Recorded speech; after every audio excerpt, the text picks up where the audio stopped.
Hello friends, हम पढ़ रहे हैं 5 किंगडम सिस्टम ऑफ क्लासिफिकेशन। इसके अंदर हमने किंगडम मोनेरा और किंगडम प्रोटिस्टा के बारे में पढ़ा है। अभी हम पढ़ने वाले हैं kingdom Plantae and kingdom Animalia. Kingdom Plantae which are mainly autotrophs, but some plants are semi-autotrophs. For example, insectivorous plants है like Venus flytraps। जैसे कि autotroph का मीनिंग क्या है कि they are autotrophs. They produce organic food for themselves as well as for the rest of organisms, and hence they are chief producer of the world. But some plants are semi-autotrophs. For example, insectivorous plants like Venus flytraps means कुछ plants जो है वो इंसेक्टिवेरस रहते हैं, जो जैसे कि Venus plant है, फ्लाई को ट्रैप कर लेता है अपना फूड मटेरियल के लिए। वो खुद तो फूड फॉर्म करते ही हैं, लेकिन फिर भी फूड के लिए वो किसी दूसरे इंसेक्ट को भी ट्रैप कर लेते हैं अपने बॉडी के अंदर, तो इसे बोलते हैं इंसेक्टिवेरस प्लांट। या तो सम प्लांट्स हैं, पीचर प्लांट्स है, ब्लैडरवर्स प्लांट्स हैं, ये सभी क्या है, इंसेक्टिवोरस प्लांट्स हैं। सम प्लांट्स हैं हेट्रोट्रॉपिक है, पैरासाइटिक मेंबर है। फॉर एग्जांपल है कस्कुटा प्लांट, यानी कि जैसे आपने सुना होगा अमरवेल प्लांट। ये पूरा येलो कलर का प्लांट रहता है। जैसे कि हमने देखा है कि प्लांट से ग्रीन कलर के रहते हैं, और ये कस्कुटा प्लांट है पूरा पैरासाइटिक प्लांट है, यानी कि दूसरे प्लांट के ऊपर ये प्रेजेंट रहता है, दूसरे प्लांट के बॉडी के ऊपर अपने प्लांट के रूट्स पेनिट्रेट कर देता है, और वो रूट से वो फूड मटेरियल एब्सॉर्ब कर लेता है। यानी कि ये प्लांट दूसरे प्लांट के ऊपर न्यूट्रिशन के लिए डिपेंड रहता है, पूरा उसके ऊपर ही डिपेंड रहता है, इसलिए इसे बोलते हैं पैरासाइटिक प्लांट्स। नेक्स्ट है multicellular eukaryote possessing chlorophylls, means all plants which are complex है, ट्रूली मल्टीसेलुलर है। मल्टीसेलुलर का मतलब क्या हुआ, मल्टी का मीनिंग मेनी और सेलुलर का मतलब है सेल, नंबर ऑफ सेल से बने हुए हैं तो मल्टीसेलुलर हो गए। ऑटोट्रॉपिक का मतलब पता चल गया क्या है ऑटोट्रॉपिक का, कि they produce organic food for themselves, इसलिए इनको बोलेंगे ऑटोट्रॉपिक्स। यूकैरियोटिक का मतलब क्या है, इनके सेल के अंदर न्यूक्लियस प्रेजेंट है, इसलिए eukaryotic organisms. And found in, ये सभी टाइप के पर्यावरण में प्रेजेंट रहते हैं, यानी कि found in all the type of environment such as aquatic, जैसे पानी के अंदर भी रहते हैं, तो लाइक अलगा। एम्फीबियन है तो पानी के बाहर भी रहते हैं और पानी के अंदर भी रहते हैं, यानी कि जहाँ पे मड प्रेजेंट है वहाँ पे भी ये प्रेजेंट रहते हैं, तो amphibian like mosses. And terrestrial, यानी कि पूरे जमीन के ऊपर रहते हैं, like fern and seed bearing plants, ये सीड बियर करते हैं, यानी कि सीड फॉर्म करते हैं। And they produce food material, they synthesize their food material themselves, hence also known as a chief producer of the world। अभी यहाँ पे हम बोल रहे हैं कि सभी प्लांट जो है वो ऑटोट्रॉपिक है। इसका मतलब हमने क्या निकाला कि they produce organic food for themselves. ये ऑर्गेनिक फूड कैसे फॉर्म करते हैं, खुद ही फॉर्म करते हैं। किससे फॉर्म करते हैं, तो दे पोजेसिंग क्लोरोफिल, ये क्लोरोफिल पिगमेंट पोजेस करते हैं, यानी कि इनके अंदर क्लोरोफिल पिगमेंट प्रेजेंट है, क्लोरोफिल ए प्रेजेंट है, क्लोरोफिल बी प्रेजेंट है, ज़ैंथोफिल प्रेजेंट है, कैरोटीन प्रेजेंट है। तो वो क्लोरोफिल पिगमेंट से वो सनलाइट की मदद से फूड मटेरियल सिंथेसाइज करते हैं, इनऑर्गेनिक सब्सटेंस का ऑर्गेनिक सब्सटेंस में फॉर्म करते हैं, इसलिए इनको प्रोड्यूसर बोलते हैं। तो यहाँ पे हमने बोला multicellular eukaryotes possessing chlorophyll. Next है cell wall made up of cellulose. Plants के अंदर जो सेल प्रेजेंट है वो सेल के अंदर सेल वॉल प्रेजेंट है। सेल वॉल जो है वो उसके ऊपर प्रेजेंट है जो सेलुलोज से बनी हुई है और जो साइटोप्लाज्म को इनक्लोज करती है। फिर उसके बाद जो सेल जो है ये cell well organise nucleus possess करती है and membrane bounded cell organelles form करते हैं। यानी कि इसके अंदर न्यूक्लियस जो है वेल ऑर्गेनाइज है और सभी ऑर्गेनल्स जो है मेम्ब्रेन बाउंडेड है। यानी कि जो इसके अंदर साइटोप्लाज्म के अंदर जो ऑर्गेनल प्रेजेंट है सभी ऑर्गेनल्स के ऊपर एक मेम्ब्रेन प्रेजेंट है। इसलिए ये सेल को हम बोलते हैं eukaryotic type of cell and organism को बोलते हैं यूकैरियोटिक ऑर्गेनिज्म। तो सभी प्लांट्स कैसे हो गए यूकैरियोटिक ऑर्गेनिजम्स क्योंकि इसके अंदर well organise nucleus and membrane bounded cell organelles present है। इसके बाद the phenomenon of alternation of generation. अभी देखो phenomenon of alternation of generation, इसका मतलब क्या हुआ कि there reproduction is both asexual and sexual. इसके अंदर सेक्सुअल टाइप रिप्रोडक्शन होता है और असेक्सुअल टाइप रिप्रोडक्शन भी होता है and they shows alternation of asexual generation with sexual generation. ये अल्टरनेशन फॉर्म करता है और सेक्सुअल जनरेशन से सेक्सुअल जनरेशन। यानी कि life cycle has 2 distinct phases. Life cycle 2 distinct phases में प्रेजेंट है, एक गैमेटोफाइटिक फेज है और दूसरी स्पोरोफाइटिक फेज है। As a result of sexual reproduction mosses pteridophytes produce embryo, gymnosperm produce seeds and angiosperm produce flower and fruits. Major group of cryptogams and phanerogames। Cryptogams का मतलब क्या हुआ कि जिसकी बॉडी डिफ्रेंशिएट नहीं है, जिसके अंदर फ्लावर एब्सेंट है, सीड एब्सेंट है, ऐसे सभी प्लांट्स। और फेनरोगेम्स का मतलब क्या हुआ जिसके अंदर जिसकी बॉडी डिफ्रेंशिएट है रूट स्टेम लीव्स में और जो फ्लावर फॉर्म करते हैं और सीड फॉर्म करते हैं जिसके अंदर कंडक्टिंग सिस्टम प्रेजेंट है, इनको बोलते हैं फेनेरोगेम्स। तो क्रिप्टोगेम्स में आगे bryophytes, pteridophytes and thallophytes and phanerogams के अंदर आ गए जिम्नोस्पर्म एंड एंजियोस्पर्म।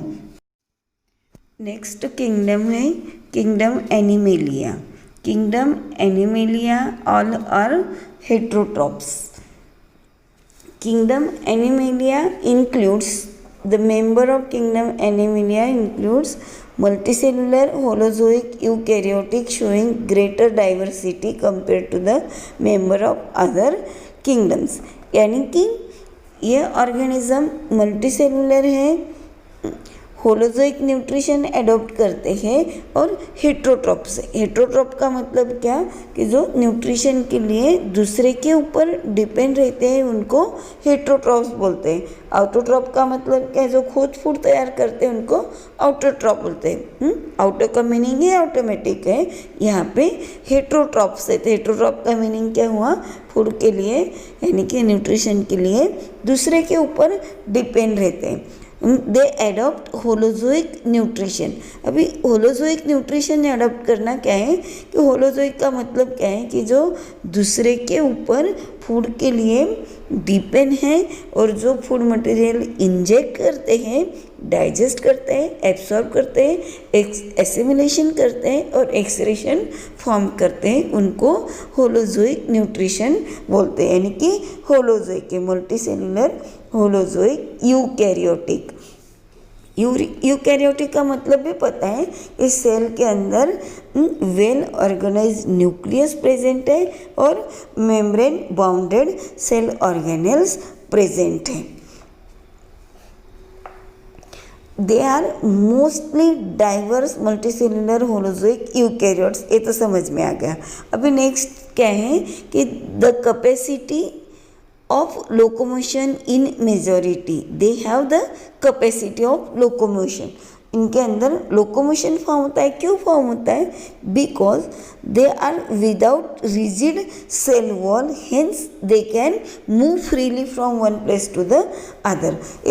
एक जगह से दूसरी जगह पे मूव कर सकते हैं, फ्रीली मूव फॉर्म कर सकते हैं। क्यों कर सकते हैं? क्योंकि इसके अंदर सेल वॉल अब्सेंट है। सेल वॉल प्लांट के अंदर प्रेजेंट है और जो सेलुलोज से बनी है वो रिजिड सेल वॉल है। इसकी वजह से ऑल प्लांट्स क्या है कि सेडिमेंट्स है, एक ही जगह पे वो स्थिर रहते हैं। लेकिन एनिमल्स के अंदर सेल वॉल अब्सेंट रहने की वजह से वो फ्रीली मूव कर सकते हैं, एक जगह से दूसरे जगह पे जा सकते हैं, इसलिए उनके अंदर कैपेसिटी ऑफ लोकोमोशन की है।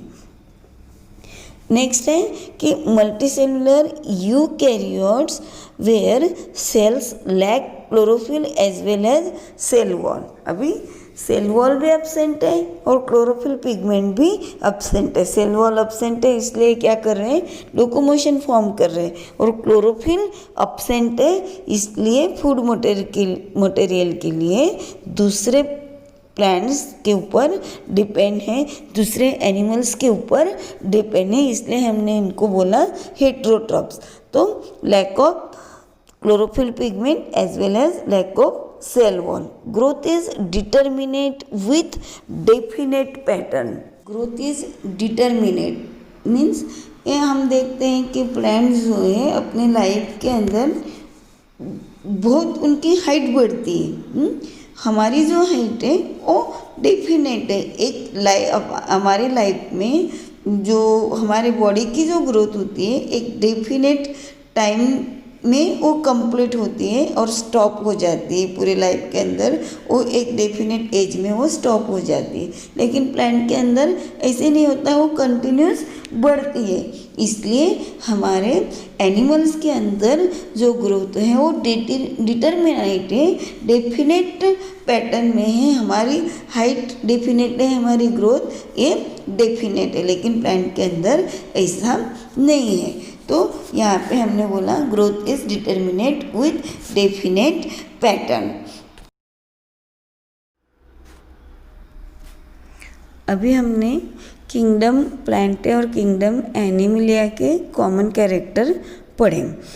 अभी हमें एक किंगडम प्लांटे और किंगडम एनिमलिया स्पेशल चैप्टर में पढ़ना है। इसका क्लासिफिकेशन हमें स्पेशल चैप्टर में पढ़ना है।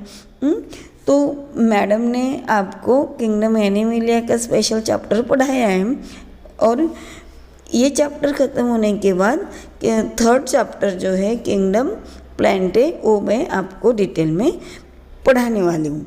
तो अभी हम ये 5 किंगडम सिस्टम के 4 किंगडम पढ़े हैं। कौन से पढ़े? Kingdom Monera, kingdom protista, kingdom Plantae and kingdom Animalia. अभी लास्ट वाला है किंगडम फंगाई। तो हम किंगडम फंगाई के बारे में नेक्स्ट लेक्चर में पढ़ेंगे। All eukaryotic chlorophyll containing organisms, that is plants, fall under kingdom Plantae.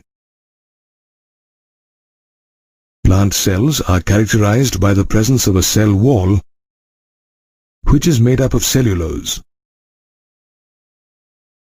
While most plants are autotrophs,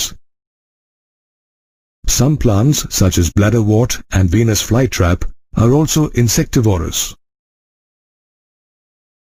Some of them, such as Cuscuta, are also parasites. Kingdom Plantae also includes algae, bryophytes, pteridophytes, gymnosperms, and angiosperms. Most plants have 2 alternate phases in their life cycle: the diploid sporophytic and the haploid gametophytic phases.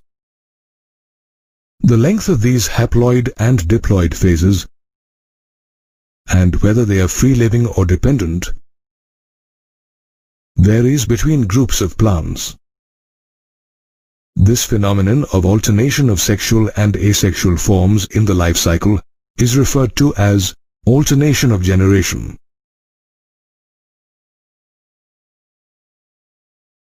It can be noticed in plants such as liverworts and mosses. Unlike kingdom Plantae, kingdom Animalia comprises only heterotrophic, multicellular eukaryotic organisms. Also, members of kingdom Animalia lack cell walls in their cells. Most of them depend on plants for food directly or indirectly. They digest their food in the internal cavity, which means that they have extracellular digestion. However, they can store food reserves as glycogen or fat. Animals have a holozoic mode of nutrition. That is, they ingest food. In animals, ingestion generally means they take in food through the mouth and pass it through the gastrointestinal tract. Animals reproduce sexually after a male and a female copulate, which is followed by embryological development. They have a fixed growth pattern to adulthood, till they develop into a definite shape and size. Higher forms of animals, such as a monkey or a human, also have sensory and neuromotor mechanisms. Also, most animals are motile, that is, they can move independently and are capable of locomotion.